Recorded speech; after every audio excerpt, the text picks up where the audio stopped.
Hi there, Steve. Here again. Today I have my beret that I picked up when my wife and I were in Pau in southwestern France in 2007, and they had the World Rugby Cup was on, and I got this beret from the Basque Country, so I'm going to wear it today. And I'm going to talk about words, the use of the dictionary, and some rambling about language learning. I'm not entirely sure what I'm going to say. What triggered this was on my blog, The Linguist on Language, we had a little bit of an exchange about the seal hunt, which is something that takes place in Canada regularly. It's been under a lot of international media scrutiny. The Europeans have banned Canadian sealing or sealed products so that the Norwegians and the Russians can provide those services and do exactly the same thing as the Canadians do. And I said that it's hypocritical for someone who eats meat to, and most of the meat we get is produced in circumstances that we wouldn't want to see firsthand. But because people have gone and filmed the seal hunt, everybody's up in arms about the seal hunt, but they don't film the slaughterhouses and so forth and so on. Anyway, enough said. One of the people there said I can't use the word hypocrisy because the dictionary defines hypocrisy as this, whatever the definition was. And I said I'm not bound in my use of words by some dictionary definition that someone might find somewhere. And this person came back and said that he had never heard anyone say anything quite as ridiculous as what I had just said. So, to me, the dictionary comes after usage. The dictionary doesn't dictate usage. The dictionary has to constantly add definitions to reflect how words are being used. And there's often more than one definition. And when I use a dictionary, and I nowadays only use online dictionaries, I don't like flipping through a dictionary, and I never have. To me, the meaning in the dictionary is just kind of a beginning, just a hint. And until I have seen that word in many contexts, I won't really know what the word means or how it's used. And even after I've learned a few usages, I'll still be surprised to find yet another usage of that word. So that the dictionary is just the beginning. And so I never, for example, some people love dictionaries, they value them, they read all of the 10 examples that are given and stuff. I never do that. I'm not interested in the examples that are given in a dictionary. I'm interested in when I'm going to meet the word in different contexts when I'm reading. So when I used to study languages before the online dictionary, before Link, I would only read content that had a glossary or a vocabulary list behind each lesson because I hated looking things up in a dictionary. It took forever, and as soon as I closed the dictionary, I had already forgotten what I had looked up. So it was a tremendously time-consuming and discouraging type of thing to do, and it also distracted me from my reading. The word list was somewhat better because I could kind of look at it ahead of time in the hope that I would remember those meanings when I read the lesson. Of course, most of the time you don't because you read the list, you think you've learned it, and then you come across the word and you've forgotten again.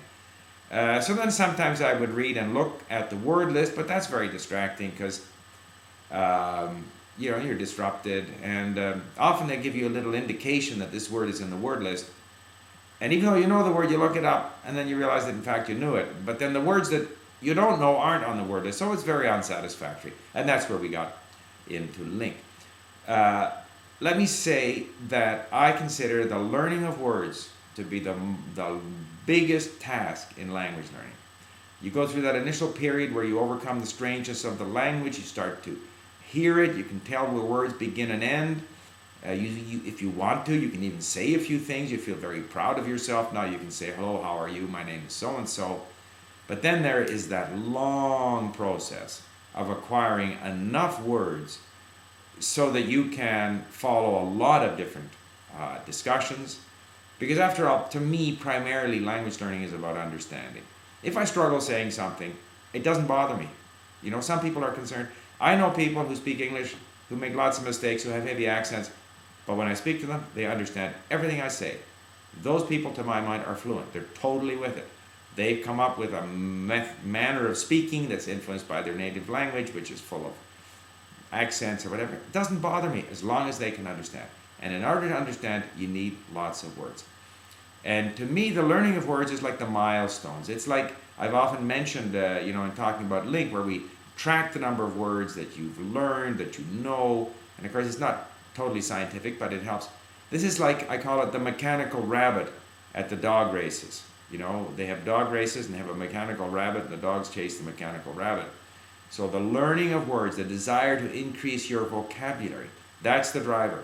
You've got to get more and more and more words. How do you get the words? By doing a lot of listening and reading. And the occasional review through flashcards, through reviewing lists, looking at words, seeing all the things that I do in my vocabulary section at LingQ. I compare words, see how they're similar. Or, in fact, as again I have pointed out on LingQ, when I read away from the computer, which is more pleasant, I read away from the computer if I have no more than 5, 6, certainly under 10%, preferably under 5% new words. So then I read a chapter and I underline and I highlight all the words and phrases in there that I want to learn. And then when I'm done, I go to Google Documents and I write out all these words and phrases. And the great thing about Google Documents is that they have spell checkers there. Because inevitably, as you type in from a text, from a list, you're going to make spelling mistakes. Furthermore, I'm learning Portuguese, even if it's in Spanish, not to mention Russian. I'm going to make spelling mistakes, I'm going to be missing accents, I'm going to do all kinds of stuff. I don't want to switch keyboards all the time. I mean, for example, the French keyboard is just hopeless because the Q is where the A should be and the M isn't there and a whole bunch of stuff. I like to type in English, even my Russian. I use a virtual keyboard. I type in English, fill in with the odd missing letter in the case of Russian by having the keyboard up on my screen. But if I do it in a spell checker environment like the Google Documents, then I just check for spelling, make sure everything is correct, put in the accents, the cedillas, whatever it might be. I then take that paragraph, which might be 100, 150 words. If you're not on LingQ, then you just go to an online dictionary. Or if you come into LingQ, I import them and then I go through. Any words that I have already been trying to learn in LingQ will be highlighted in yellow. Because many words that you think you don't know, you've already been trying to learn them. And then I go through and I save them to LingQ. I get the meaning and then I get my flashcards and so forth and so on. But in all of this, the dictionary is not some great Bible. The dictionary, whether it be online or whether it be a book, but I prefer online because it's fast. Like Google Translate is an excellent dictionary. It covers a lot of the words, it covers phrases. I have it available for words and phrases. It doesn't do as good a job on longer paragraphs. It gives you a hint. It might be a little funny sometimes, but it kind of gives you a hint. I don't worry about it. I just put that in. That's the hint in LingQ. I'll see it again. I might refine the hint. The main thing is I know I've got to see the word again. So where I'm driving in all of this is language learning is about increasing the number of words you know, that is passively, that you understand. Eventually, if you know enough words passively, you'll start to use them. B, if you speak poorly, but you understand everything, that's not a problem, in my opinion. That means you can get your meaning across. C, the dictionary does not define the meaning of words, it gives us hints. And the dictionary is just a tool amongst many. But you are not going to learn words from the dictionary, in my opinion. You're going to learn them from meeting them in different contexts. Yeah, basically that's what I had to say. Words, that's what it's all about. Get many words. Don't treat the dictionary as a Bible. Use it as infrequently as possible because it's hard to spend so much time flipping through a dictionary when you know you're going to forget the word. That's where online dictionaries come in. And the advantage of doing your dictionary searching online is that you can then create lists, whether you're in LingQ or whether you're in Anki or some other program. So, again, staying within my 10 minutes, that's what I had to say, and look forward to hearing your comments. Bye for now.